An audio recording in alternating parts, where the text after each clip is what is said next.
Every time Rob Hall steps on the powerlifting platform, he feels invincible. The world slows down. The crowd goes mute. And like a heat seeking missile, he destroys the loaded barbell that's in front of him. That's why it's so easy to get caught up in doing competition after competition and always chasing the next PR.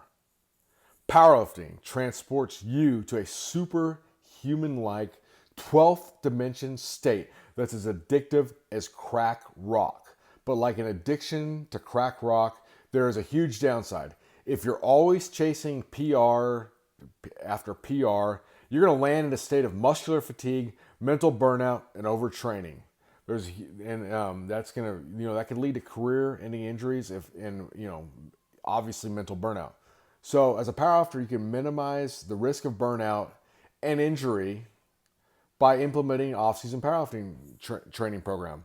So too often, powerlifters ignore this type of training. They mistakenly think it's just taking it easy, but it's not just about long-term health. It's actually going to help you going to get stronger. So here's got Rob. He's supposed to do set of 8, messed it up here.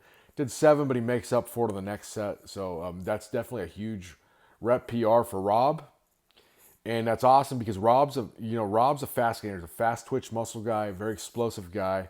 So he's not good at reps. So what these kind of higher reps have, you've heard me preach before about more sets, less reps.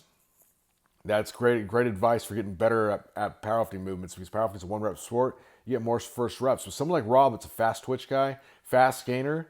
What this does is this teaches him how to grind out of reps. Because powerlifting is limit strength. How much force you can exert in one all effort regardless of time. And someone that's, fast in Olympic lifting, say, it's very much a speed strength sport or strength speed sport.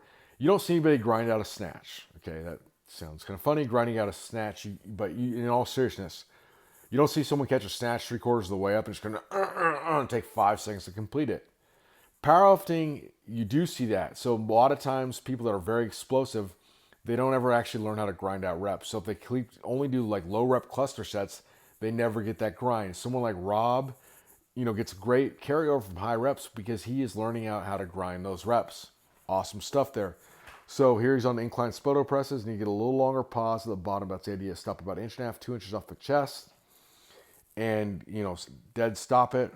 Boom, press it back up. This is a great way to really overload the pecs with that, and get that real great, build that tightness on the whole way down. So just even not getting a great pause right there, he's still going to get tight and reverse that rep. So that's awesome right there. So anyways, back. So like I was saying, you can't train healthy all the time. Heavy all the time. So off season refers to the time you're training when you're not specifically training for a contest, coming up. This could, it's usually like right after a meet. It can be up to like 10 weeks or so long. And, even up to 12 weeks long, but at least like 4 weeks or so. And it could be, you could do this type of training even like 8-10 weeks out from a meet, depending on what your schedule's been all year. So right here, Rob's on the chain fly. So we've talked a little bit before about the chain fly, but once Rob hits failure with the chain fries, he takes it onto a press. So a lot of people are scared to train to failure. And I'm with you on like a heavy deadlift or something. That would not be a good idea to, take a deadlift to failure and then continue with the partial reps after. But a fly, lateral raise, things like that, we can definitely do it. It might get a little sketchy with heavy dumbbells in that stretch position, but the beauty of the chains are, as he goes out, link by link by link, those chains unload on the floor. So where he's weakest and most vulnerable at the bottom of the rep, the resistance is lightest. But as he lifts his hands back together right there in that circular motion, look at that. Link by link by link, these chains come off the floor.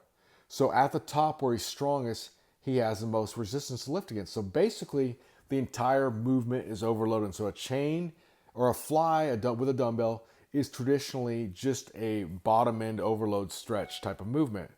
Now with cables, it's more of a peak contraction type of movement. So what we're doing here is he's overloading the entire movement. But not only that, once he hits failure, he does an extended set by continuing with presses. And if you have any doubt if these things work, look at that chest work. I mean, go on YouTube and look at professional bodybuilders. I get they're leaner, but do you see that chest puff out like that? It's amazing stuff right there. Onto the neutral grip lat pull downs with a stack here. So strong man equals a strong back, was what Kaz said. And that's exactly right. So, Rob finishes off the session after this, hits some dumbbell tricep extensions. So, what he does on those is another example of what Ascended said. He goes, he takes supinated dumbbell tricep extensions to failure, rests 10 seconds, does the same thing pronated, and finally with neutral grip. And that's awesome stuff right there. And Rob having a great off season, and he's hitting his goals. I'm so excited to see where Rob ends up right now. Keep up the good work, and maybe next time we can enlighten you about the time Rob went apeshit at the Okinawa karaoke bar.